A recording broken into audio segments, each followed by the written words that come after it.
ओहो मेरी दिदी आउनु दिदी दर्शन भाग्यमानी भाइ हुनुहुन्छ बाचेस अनि भाइ ऊ बिनाजु दर्शन गर्न यो मासालेलाई म किन दर्शन गराउँ दिदी भाइ सानै छ कि बुढा नरिसाउ न ओइ मासाले बिनाजु मेरो घरमा किन आइस मासाले यस्तै हान्छु नि आफ्नो घर जा अर्का घर आउनु खाना पल्के गरेर आनेको मान बाबु तैँले आफ्नो बिनाजुलाई किन यस्तो भन्दैछस् अनि तैँले किन ल्याछिस् त अर्का घर खान नपाएको जस्तै आउँछ घिनाउन खबाट खाते किन आउँछ त अर्का खान नपाए जस्तै हेर्न चस्मासँग फुटालिदिनु नि थाहा हुन्छ उसको यो ससुराली हो ऊ नआउला त अनि तपाईँले कसो बिनाजु गरेर जान्छ खान्छस् त मासु गम गम अनि ऊ बिनाजु आफ्नो घर आएपछि खुवाउनु पर्ने मासु खान्छु त नि त्यो त तेरो घर हो नि त तैँले बिहा गरेर गएको घर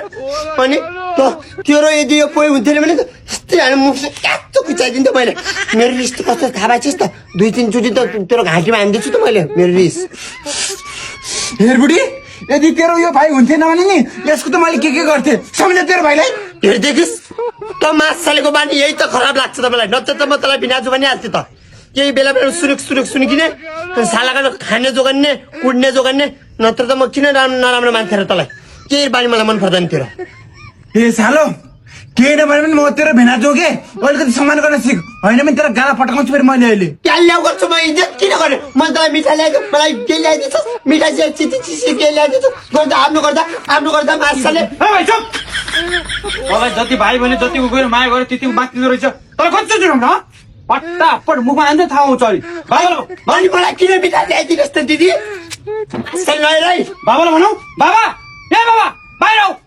के गर्दा ए यो मासाले जोइ पाएको कहिले ससुरालाई 1 किलो ठुलो ल्याउनु छैन बाक मासाले त्यति बाहेक ठिक पनि भयो तपाईँ जा